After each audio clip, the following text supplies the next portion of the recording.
Dr. Ming Wang. I'm the president and co-founder of Tennessee Immigrant Minority Business Group. Today, we have our quarterly forum of our Tennessee Immigrant Minority Business Group. Today's topic is women entrepreneurs.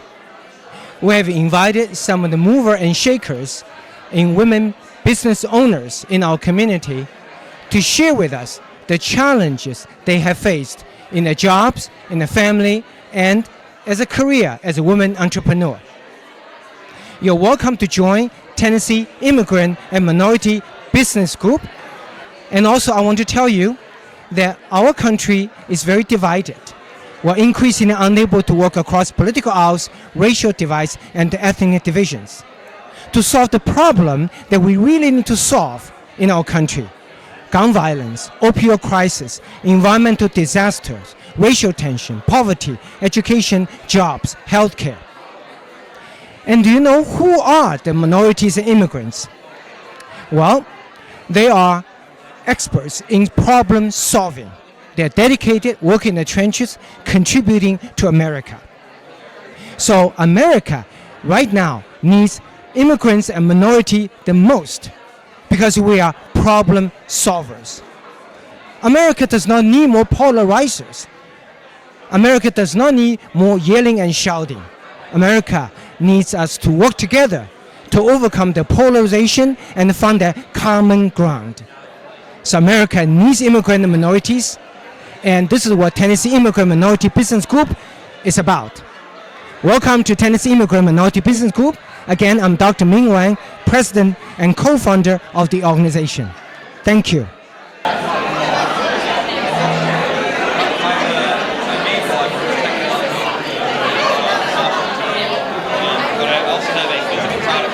Hi, I'm Diane Canada with Lady Up America. We're at the TIMBG, Tennessee Immigrant and Minority Business Group tonight. It's a great room. We've got such a great crowd here tonight. We're all exchanging ideas and exchanging cards and just getting to know each other.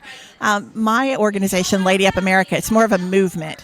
Basically, what I do is I coach Christian conservative moms who live in the suburbs how to win their neighbors gracefully to conservative values. So I have a whole training program I've built around this, a book, workshops, all of that. But it's a graceful approach with the tagline being, start a kettle, not a fight. So I hope you'll check it out, ladyupamerica.com or dianecanada.com. And I would love to see you at the table. All of our issues in America really can be solved biblically. Whatever the cultural issues are, it all comes down to the Bible. It all comes down to the kitchen table. No cavalry coming out of Washington, D.C. We, the church, we're the cavalry. So trying to win back our country one cup of tea and one great conversation at a time. So suburban moms out there, come see me. Hi, I'm Mary McCrary, and I am with Tennessee Prison Outreach Ministry. We are a transition home for men and women, and tonight we are hosting the Tennessee Immigrant Minority Board Group. This group, tonight's topic is for women, since we are in Women's Month with the entrepreneurs and just business owners, and it is such a great, just look behind me, just the diverse group that we have tonight it's amazing, and how it's a community and just building each other up and just showing how we show up for each other and support each other and do all the great things together. So next time I hope you can join us. Thanks.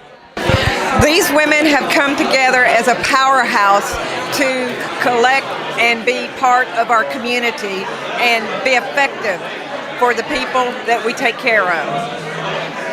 I am Nigel Massey, and I have a massage services with results-driven massages. It's called Massage Vitality, and you can reach out anytime to set an appointment for me as well. Hi, my name is Angela Martinez, and I am so excited to be here.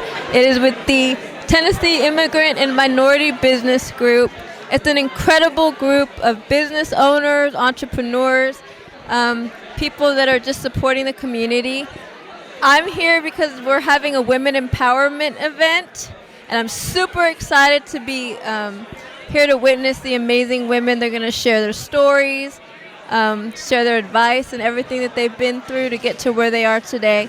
It's incredible. I'm just so glad to be here. I want to thank everybody for being here. My name is John Michner. I'm the COO of TIMBG, and that stands for Tennessee Immigrant and Minority Business Group. And as you can see, we have a pretty good mixture of folks here from a lot of different backgrounds and ethnic persuasion, which is wonderful. We'd like to have a lot more, obviously, because that's our name and that's what we do. Our purpose, Dr. Wang will get into that more. He's our president. He'll talk to you about the purpose, the mission of TIMBG, but basically it's to bring people from a lot of different backgrounds and ethnic backgrounds together, primarily business owners or entrepreneurs. We have a number of board members here, and with the board members, just stand up real quick. Not going to say anything, just stand up. These are our board members, Tony, Brandon, Hunter, Kip, John, Misty, and Dr. Wang, and myself, and Ella, who is our secretary. So if you have any questions about the organization, please flag one of us down, talk to us, we'll explain to you a little bit more about it.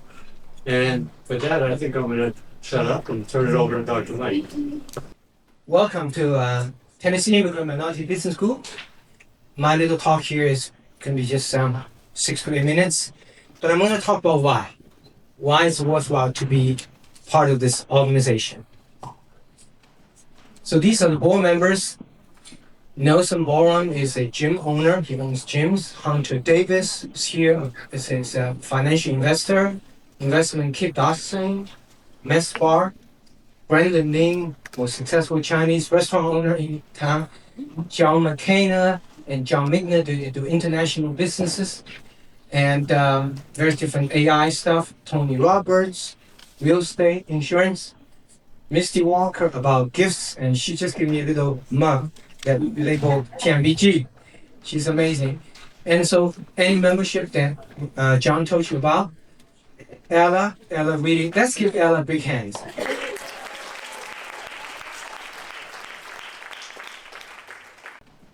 So these are the board members. Nelson Boron is a gym owner. He owns gyms. Hunter Davis is here. This is a financial investor. Investment Kip Dawson, Mess Bar. Brandon Ling, most successful Chinese restaurant owner in town. John McHaney and John Migner do international businesses. And very different AI stuff. Tony Roberts, real estate, insurance. Misty Walker about gifts, and she just gave me a little mug that we labeled TMBG. She's amazing. And so any membership that John told you about, Ella really, let's give Ella big hands.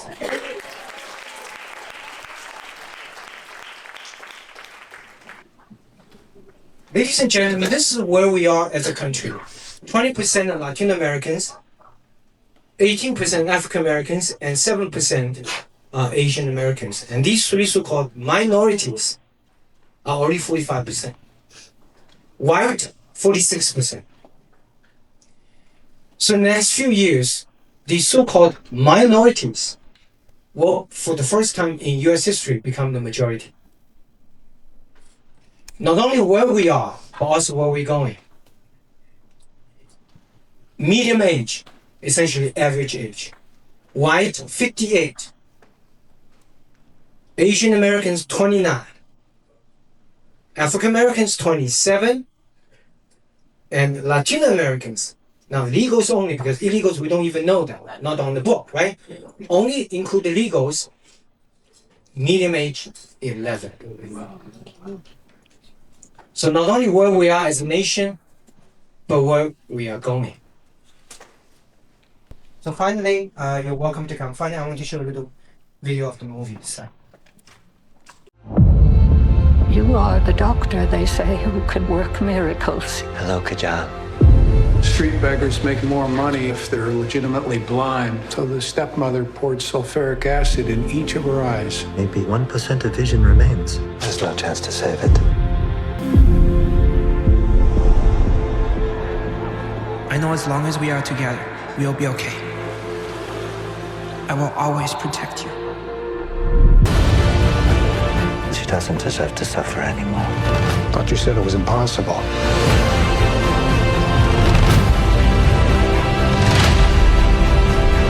I have to succeed. I'm with you, Ming.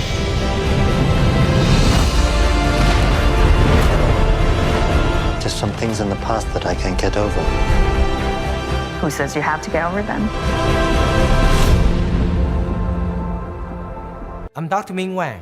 This powerful new movie from Angel Studios tells the story of patience that brought me out of darkness and taught me to see again. All of us are a little broken, but by sharing stories with each other, we can come to heal together. Because there's more to life than what we see. Invite your family and friends and share the gift of sight. Now, ladies and gentlemen, let me introduce you Ella, Morrissey, Misty Walker. Misty Walker is our board member, and Ella is our tireless secretary, and yours. Secretary L. Morrissey Head. Okay, if you would go to the next slide, please. Misty Walker Mayhew is the president of Awards All Around, a woman-owned awards engraving and custom framing company backed by over 30 years of experience. And let me add a little fact. She's also a native Nashvilleian. We're very happy to have our folks here, but everybody is welcome in the room. Known for her dedication to customer service, Misty's company specializes in professional engraving, graphic design, and custom framing, working closely with clients to create meaningful, high-quality pieces that honor accomplishments and tell a story. Now, Misty. Ellen Morrissey is the Communications Coordinator for Wang Vision Institute Outreach Assistant to Dr. Ming Wang. Ella is the Communications Coordinator for Wang Vision Institute. She represents the following organizations: nonprofit 501c3 Wang Foundation for Site Restoration, Tennessee Immigrant Minority Business Group, and Common Ground Network. That's right. Now, I would like to invite our panelists to come to the stage and have a seat. Carolyn McHaney is a seasoned global real estate advisor, affiliate broker, and relocation specialist with Zeitland Sotheby's International Realty. And Donna Wheeler, another one of my friends. She's the owner and president of Sunset Marketing and Sunrise Promotions. Angelina Romero. She is the broker and owner of Century 21 Capital Properties, the host of the American Dream Selling Nashville, governor-appointed commissioner on the Tennessee Housing Development Agency, and co-founder of the Solace Oral Surgery and Implant Center in Nashville. Does anyone know the name Alana? She's the president and founder of 1414 Marketing. I would love to say she's the founder of the FitzPatrick Collective. She's a mother of 4 with 2 sons currently serving on active duty in the U.S. military. Thank your sons for their service. How do you define your identity as a woman outside of your professional title, and how does that influence the way you show up in your business or career? Who would like to get us started? Miss Carolyn? But one of the things I think is important for me is my spiritual base. No matter what you do in life as a leader, I think that I'm a praying woman, and I think that we have to pray a whole lot these days, but I believe that if you have a spiritual base and a kind space in your heart to care about people and what their destiny is, then that takes me a long way. That's taken me a long way for my career, because I began as a young professional coming to Nashville, working for Aetna Casualty and Surety. Their regional office was here. So I started my career in a space where I was learning how to deal with corporate America, and as a young professional, it wasn't always, they just started bringing in minority women. I remember that for Aetna, they hired 3 women. We were supposed to become the face of the marketing space. And for me, I really needed lots of prayer at that time, because I was beginning to be looked at as we were coming into a man's world, and I want you to understand that Aetna Casualty and Surety was a company, big commercial company that serviced a lot of men throughout the country who owned major commercial agencies. And so it was new for us as females to even be stepping into that arena where we had knowledge of that particular industry and we could actually talk the language. So, but at the same time, a part of me has been the fact of, I want to say that my spiritual base and the fact that I care about others and their destiny and I share my knowledge. Thank you. It's not going to be nearly as long. I think that I am a woman. I always have felt like a woman, and I started in the industrial supply business in 1985, and it was truly a minority situation back then. And I embrace the differences. We look different. We look different than men.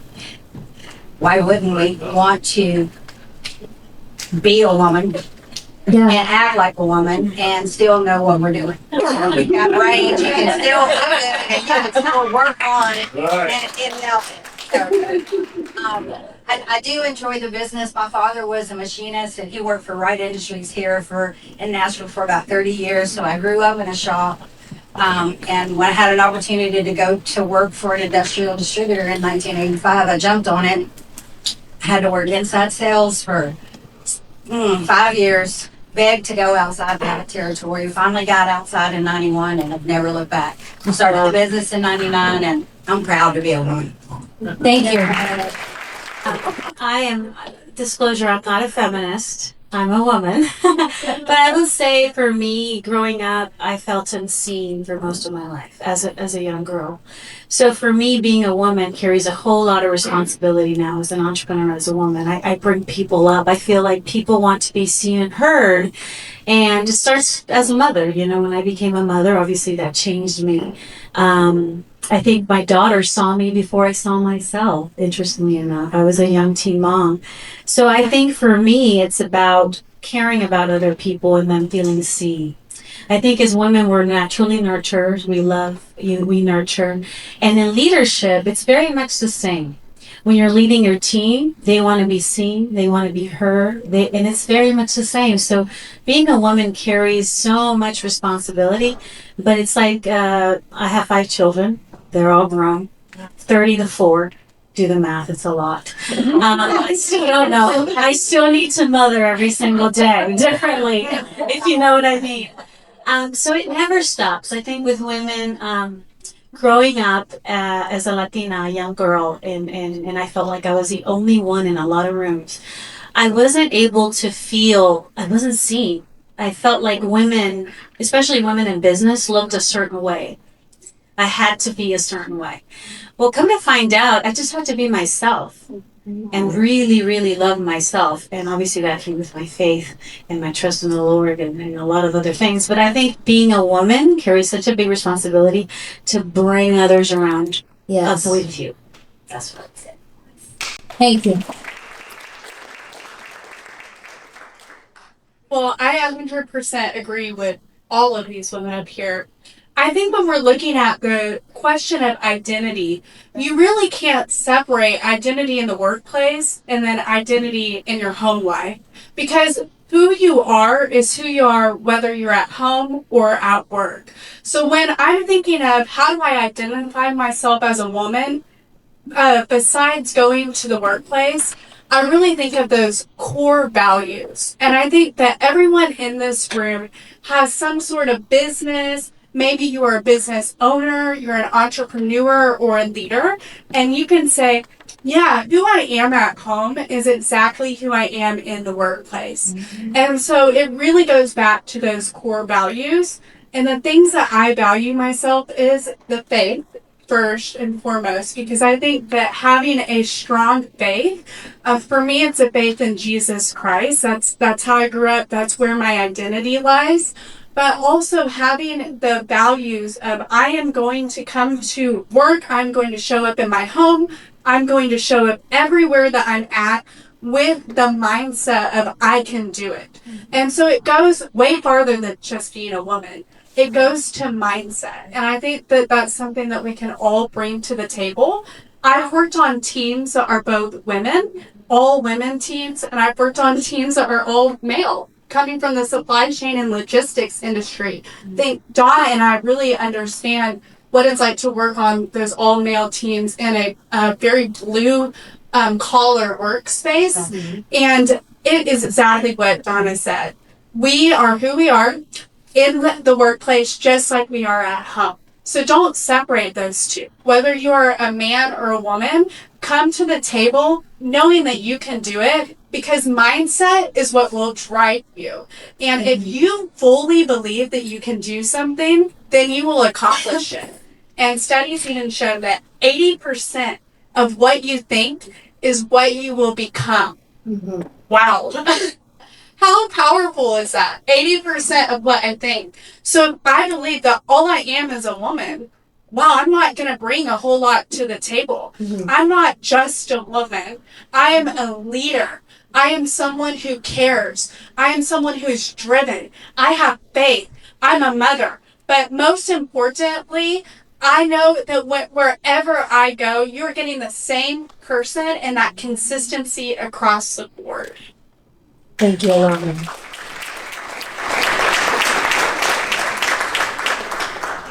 Thank you for that. So good. I think it's really interesting to think about who we are as individuals and how we show up in the world. I was raised on a fifth-generation farm, and the women were working right beside the men every single day. My great-grandmother wasn't afraid to give my grandfather a hard time and put him in line and keep those men exactly where they needed to be. And they did whatever it took to survive during multi-generational, very difficult hard times. For over 100 years, my family toiled that land, and they found what was successful for them, and that meant they stepped up and did whatever they needed to do in that moment. And for me, that meant there was no difference between what I could do or my brother could do or what I was expected to do and what my brother was expected to do.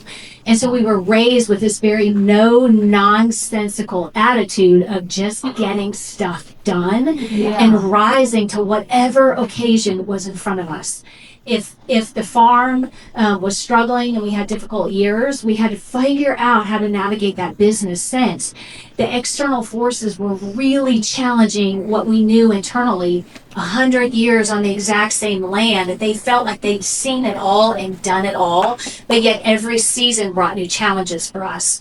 And so we were raised to just be very adaptable regardless of what was thrown in our direction. And so I was raised to get back on that horse when you're thrown off. Right? And you're not afraid of what's in front of you, even though it's largely unknown. And so in my professional setting and helping business leaders navigate oftentimes very uncertain times, much like I grew up in, I'm helping them see a bigger vision beyond themselves. Where do they want to be in 5 years or 10 years? What do they want their long-term impact to be, and to start thinking very particularly about their legacy. My family left a very strong legacy for me, and I want other business owners to think about what that legacy is for even each one of you tonight. So thinking about that long-term vision and then how to nurture to get there. There's a soft side, there's a different side. We see the world through a very female lens, and we need that. We need that in the boardrooms that I step into, and we need to be able to use our voice for good, regardless. Thank you, Kim. Now, we're going to do something a little different. I've actually asked in advance our panelists to provide one question to ask you tonight. And we're going to take a few minutes to discuss amongst ourselves. I would like to start with Tammy, actually, because she ended on a very good point when it was talking about the legacy of our business. And I'll let her ask, because we want this to be a room we are all a part of. We all have wonderful points. Some of us are feminists, some of us are not. Some of us identify as only one part. But at the end of the day, we are a human being. Tammy, our wonderful organizational psychologist, to ask her question. I have it right here if you need it again. So here we go. What was my question again? No. So the biggest question I want you to think about tonight is what's holding you back in your current business. When you're thinking about the legacy, you're thinking about what you want to leave for the generations that you're supporting within your own families and those that will come behind you. What do you want that to look like? And really establishing a really clear vision for that long-term legacy. So what's the one thing that you need to be focusing on and leaning into, and what may be holding you back from accomplishing that?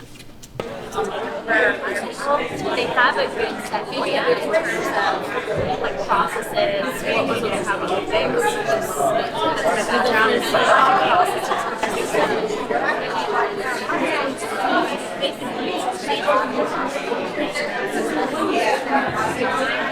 Yeah, I'm on that stick. For me, I want to be less a person in the business. Yeah, you know, because I've done the hands-on. I know what she's talking about. You got 1 minute. Because I really extra confidence, and then that leads to more analysis and more analysis. So you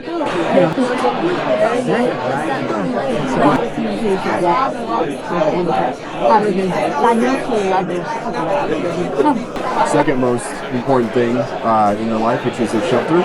So I'm in real estate. So with everybody deserves a safe, clean, healthy home. Great. Come, get your vendor to come up on stage. Pick your one. Come on, girl.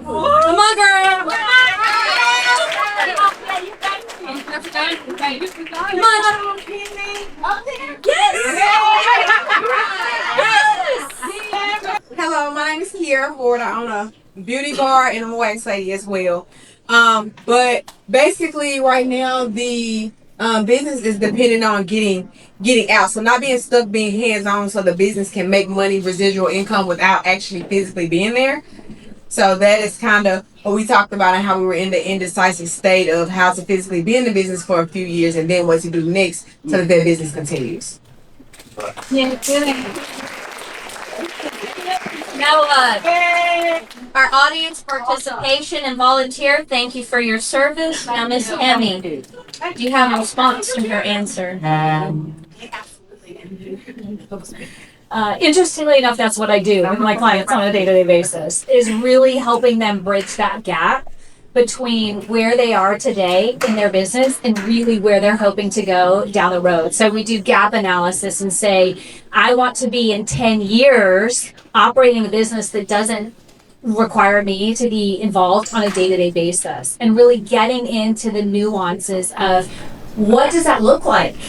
Many of you as entrepreneurs, you're going to be exiting your business at some point in time, if that's in 5 years, 10 years, 50 years. And unfortunately, sometimes it happens based on the 3Ds, death, divorce, or disease. And so how do you think about what that exit looks like for you, and what does that mean to do it on your terms? Since you mentioned an exit strategy or selling your business or getting out of your business, my business is 27 years old and I'm 62 years old. So I'm getting close to wanting to get out. Yeah. So the advice I would have is start your exit strategy philosophy 7 to 10 years in advance. Because having a 1 to 3, no good. 3 to 5 is even hard. Because 5 years puts me out to what, 6 to 7? Max benefits. That's the only benefit from that. So think about it. If you're in a business already, or if you're starting one, you need to continue to think about your exit strategy. Well, one of the things I had was, what are some of your biggest obstacles towards achieving your business growth goals? My name's Katie Schramm. I have an HR advising business here in town. And I said I had 2 obstacles. So in the effort of vulnerability, here we go. One, I'm a left brain type person. So give me like numbers, statistics, that's my wheelhouse.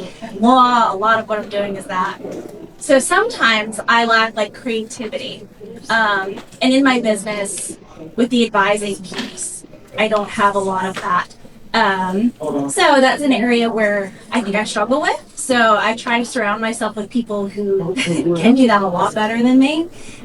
So I'm working with a marketing company, and they help me with things that should be as simple as like picking a color scheme for your branding and your voice. Like it just seems so like ordinary, but that's something that would like trip me up with the details. And then my second one, can I give a second one? Yeah. But it's sometimes hard for businesses to think that future oriented sometimes. They see that things were chaotic and now they're good, and they love that. And I love that. But I would say for me in that second obstacle, it makes things a little bit harder. Thank you.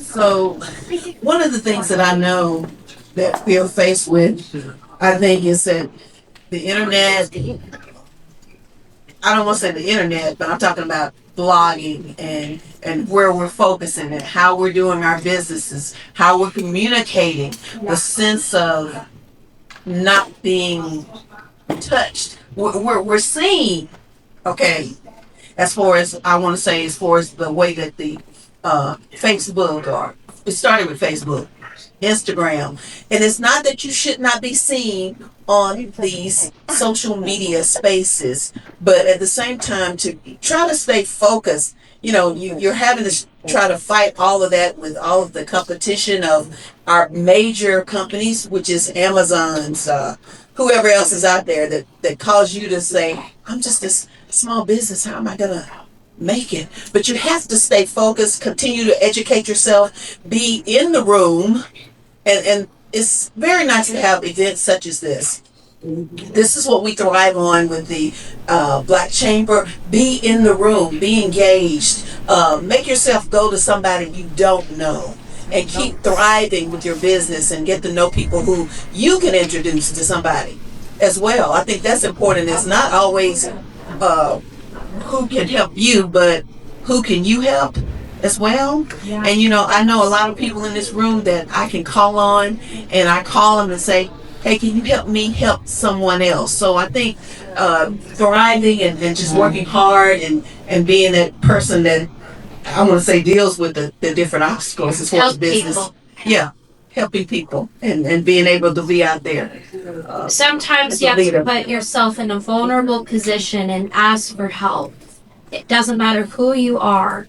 This is the answer is that I'd like to reflect in and connect with, because this is my first time having a panel, and one of the problems I had at one time was I walked into a room that I didn't feel like I belonged in.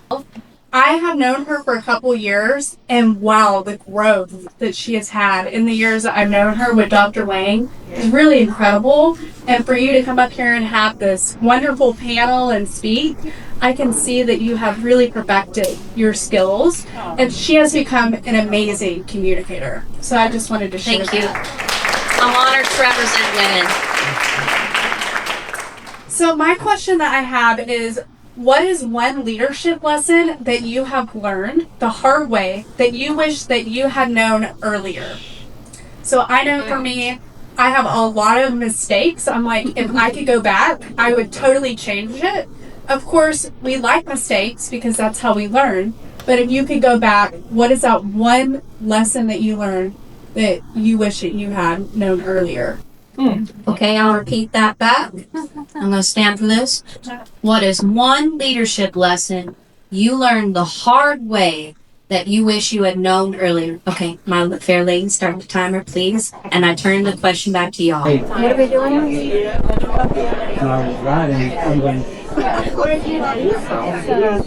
Jolene from WeShare. Yes. Do you have someone from your table that you would like to have as your victor? Absolutely. Come on. So I have a lot of experience in a lot of areas of this world. First off, I grew up in a 5-generational farm family. My parents also, on top of that, had a HVAC plumbing and heating company, and at 5, I was the oldest. My dad said, "You're not a boy, but you're gonna go dig ditches, and you're gonna learn all the way up to taxes. So by the time I was 10 years old, I was running the business with my parents. So I grew up in a business mind. I was a single teenage mother at 17. And I had an addict for a father, so no one to support me, and my family shunned me, so I was kicked out of my farm family, so I was on my own. I had to find my voice. And I find it very interesting that you asked this leadership question, because I went into the construction field as a designer, and then I went into nursing, and I skyrocketed and retired by the time I was 30. So I went from the operating room, and my biggest lesson was nursing superiority. And I was always so open, and I wanted to build everyone up with me, because that was how I survived. My mind shrinks up. So I wanted to say to you, like, I can get it. But for me, it was walking into a nursing operating room and thinking that everybody had my best interest at hand. And then nurses would gaslight me, and patients were put at risk, which to me blew my mind. So I had to pull back and learn to use my intuition and my discernment to realize that I would never, ever lead that way. And I skyrocketed, and then I got out of the politics of it. And what I did was I created my own niche, and I remodeled surgery centers and revamped them for surgeons around the entire East Coast, from Pennsylvania all the way down to Florida. And then I retired, and before I retired, I would go in and out of that, but my ex-husband was an engineer in the power grid.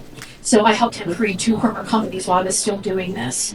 And there they also, not everybody's your friend. So I had to teach him how to have the skills that I had, because he was younger than me, and he is now almost a president of a power grid company, because we sold our companies.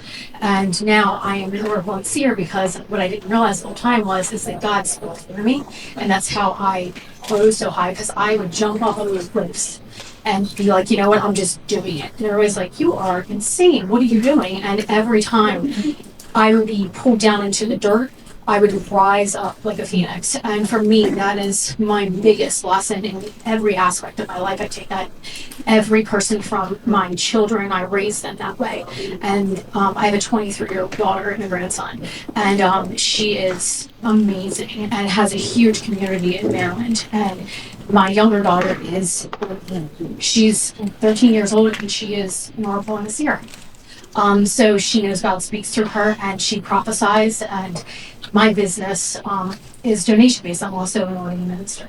So I help people on all aspects of life, between business to personal and spiritual, when coming out of that darkness, because I grew up in darkness and I had to be a light, and what I had to learn about myself and my gift, and when I teach others is their gifts. And then also finding, like you say, in business, you can find anything. I have the vision of sight. So I can help people in any aspect. So it's a huge arena, but that leadership is key to everything in life. I mean, being a mother, you have to be a leader and set the example, and then the integrity that you have to have. It's huge to me, and I learned that by having the opposite done to me. Yes, ma'am. Thank you. Now, Miss Alana, are you ready? I'm ready. Okay. Well, that was very packed, so a lot of different things to cover. But I think that, Tina, the thing that stood out to me the most is you are spot on about what you said with going into the nursing field. First is that's very common. I have a friend that is a nurse, and I've heard this from many nurses. And I think it's because it's an industry that is so much fast-paced that it tends to be very much like one stepping over the other. So when it comes to leadership, I found that the exact same thing, that not everybody wants to be your friend. Some people simply just want to leech. So what I call leeches is people that just want to suck the energy and just ride your coattail. So if you want to be a powerhouse, if you want to do well, especially as a woman in business, knowing and identifying who are actually your true friends, who are solid connections, and who are leeches can save you a lot of time. And so my advice to people, especially when it comes to leadership positions, is be kind to everybody. but you don't have to be buddy with everybody. So I like to identify people's core values. Do they align with my core values? And are we going to help elevate each other to get to the next position? If not, then we will be kind to each other. We will work well together, but we probably will not continue this in the next stage of life. And I think having that mindset in any field that you go into will protect you from aligning with the wrong person. Because the worst thing that you can do as a business owner is align with the wrong person. And Donna and I were just talking about aligning with people that are not good fits for companies. Sometimes you will be good friends with them, so it's the opposite. You're great friends with them, but you shouldn't work with them. And I think that's very hard as a business owner because you have to learn when to say yes and when to say no. And they're both very powerful tools. And so I always say, who do you want to be like? Surround yourself with those people, because whoever you hang out with in business or personal is who you will become. Good. All right, Misty. Next up, Donna. Do you have a question? Sort of. It kind of plays off what we've just talked about, but So kind of just feeding off what she just said. So how do you get along with people who differ from us in values in the workplace? And I mean, when you're working on a team with them, if you're working in a larger organization and there's different departments that tend to be a little cliquey sometimes, and especially when there's a lot of longevity, when you have a chance to sit down with them, how do you react toward them? What do you do? So I'd like to start our timer for 3 minutes for our lovely ladies right here. Thank you. I'm putting you to work. Are we ready? 1, 2, 3. It's to you. Thank you for entering the stage with our fellow women. We are so grateful to have you, Mr. Brett. So no, I am not a woman. I am not married to one, a father of one, a son of one, a uncle to several. So as my wife has pointed out to me in the past of Women's History Month, nobody would be on the earth to make history if it weren't for all the women that we have. So, as far as our question goes, it's about working together even with maybe cliques or silos in an organization. And I'm an entrepreneur. I help people with their second most important need of their life, which is their shelter. I'm in real estate. And so when I work with a client, I have their best financial interests. I'm contracted to do that, right? I'm obligated to represent their best financial interests. The person representing either the buyer or seller on the other side of the table is obligated to do the same as well. And so when we represent our client's fiduciary aggressively, as sometimes we might say, that's not always a pretty thing, or sometimes there are, as you go in real estate, you may have your cliques, but we're looking for that common goal, the common outcome of what we can actually do through the cooperation. And so that's really what I think about is, especially in an organization, what is that organization's goal? What are you trying to accomplish? And sometimes personality can get involved, but sometimes you have to set that aside and look at what is it that we're trying to accomplish together, even if we are on opposite sides, like sales and marketing or legal and finance or whatever the case may be. So that's how I would say we typically will do it, is put ourselves aside and look towards the common goal. So, Tommy Brown. Now, Miss Donna, are you ready to respond? For me personally, I think it is taking the time to get to know someone better. Even though you think you might know them, you probably don't. And good philosophy is you have 2 ears and 1 mouth, and you should be listening twice as much as you talk. Observing, paying attention to what they do, paying attention to what's important to them. I recently broke through with project manager. I do it all the time. So I do think that taking the time to get to know somebody, and I mean, he always had a scowl on his face, and now we have a friendship, and now, we volunteer and do some things with him, and we've always supported the veterans. But I do think listening twice as much as you talk and just observing. Thank you. I needed that advice. Last question of the day. Are you ready? All right. So, how can your work create opportunities, not just for yourself, but for others in your community? This is a special question. 3 minutes. Let's go. Okay. Thank you, Eva. Hello, everybody. My name is Jayla Thomas, and to answer your lovely question, the opportunities that I create, not for myself, but for the community, we were talking about seeing people and seeing the gifts within people. And we can say, hey, look, I'm going to work for you. I'll fight for you. I'll see the gifts in you and help you be successful in your industry. That's one of the things that I am very passionate about. And I'll leave it there. To answer the question, I'm running for State House 60.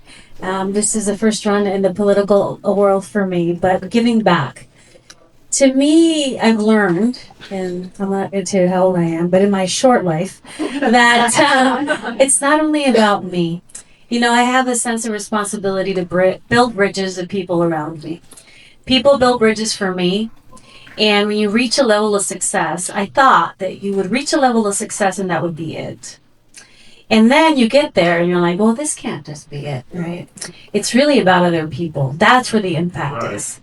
It's about bringing people, building bridges, just like people believed in you. I know we live in a beautiful country. Isn't this a beautiful country of opportunity? Yeah. Capitalism. You can make whatever dream happen. But then think about how many people you can touch along the way. Yeah. That is what's powerful because you will be, it's legacy. That's really what it's about. It's become for me and my kids. And I tell my kids, the moment you stop thinking about your problems and thinking about how can I give, your life will be more meaningful and the money will come. I promise you it will come. But I think that is a sense of responsibility that you have to feel in your heart. And that's one of the reasons I decided to go on this crazy journey, serve political office now, House District 60. But great, Jayla, I loved your answer. I think at the end of the day, people want to be seen, heard, and then think about the power you have for somebody that might be right next to you along this journey called life.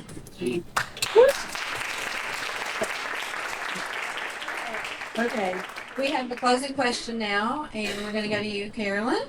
What is one piece of advice or encouragement you would like women to walk away with today? And that question is going to be for everybody on the panel. I think it's important for us to know that this time will pass. We should stay strong, stay focused, educate yourself, keep your dreams together, and stay in the fight.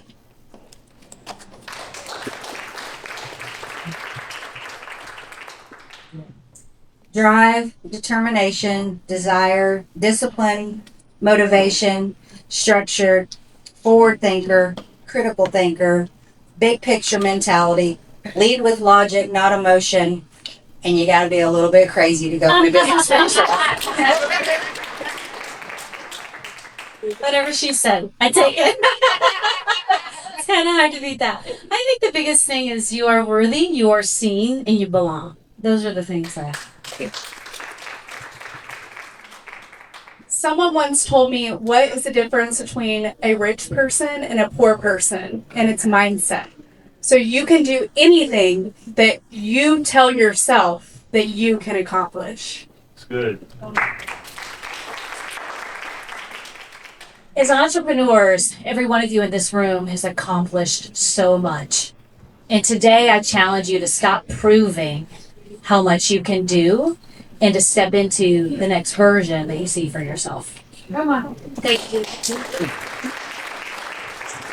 Now that concludes our panel of women's business. We still have a few words from John Migner, but my advice is be yourself. We're all human. We all belong. I know that's the same thing that everyone else would say, but sociologically, that's logic. It's not logical to be mean to yourself. When you look in the mirror and you really see your reflection, choose kindness because that's more logical. Being mean to yourself isn't. Truly, the logical thing to do, the choice, is to be kind in that inner voice. No, Misty. She's done. It's bedtime. It's bedtime. All right, John, thank you so much for having us on stage. Have a round of applause. And thank you to our panelists. Thank you. Wow, that's all I can say is wow. It's been amazing. Everybody was really engaged, which is great. I think the roundtable discussions are really worth having. Do you agree? Yeah. I think they really help everybody get involved here. I know some of you very well, some of you I don't know as well, but I'd like to. I worked for a woman in Michigan for 9 years. She asked me to come up and help basically restructure her company. And I said, okay, I'll do it for 9 months. I was there for 9 years. And me and one other guy worked with 14 women. It was a little hectic, to say the least. I was able to keep my cool. The CFO, the other guy, sometimes he couldn't. So I want to thank everybody for being here. Our next forum will be in June. You've all probably got some, you all have some information about that. Please do me a big favor and RSVP if you know you're going to come. That avoids the chaos, number one, at the front. It enables us also to make sure we order the right amount of food. When I saw the people here tonight, I said, oh my gosh, we're going to run out of food. We did not run out of food. Thank you, Misty. Thank you. So thanks to Misty. Misty said, I'll make sure there's enough food. And by the way, Misty did take care of the food tonight. So, Okay, if you'd like to interact with our panelists, they're here. If you'd like to wait and get in touch with them, I'm Secretary of TIMG, and I would love to help any connections and bridges here.